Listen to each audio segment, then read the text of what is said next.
আজ আমি জগন্নাথ দেবকে একটু পরোটা করে দেবো বলে আধ ঘন্টা আগে আমি ময়দাটা মেখে চাপা দিয়ে রেখে দিয়েছিলাম।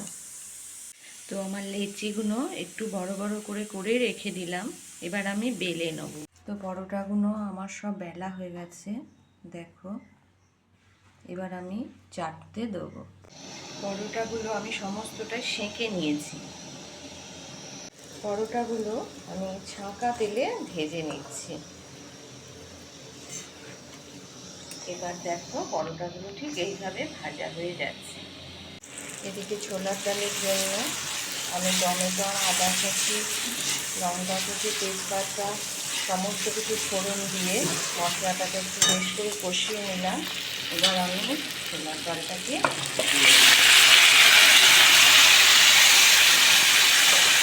ছোলার ডালটাকে নিয়ে তো পরোটা জগন্নাথ দেবের জন্য তৈরি, আর তার সঙ্গে ছোলার ডাল। তো আজ জগন্নাথ দেবের জন্য ছোলার ডাল আর পরোটা।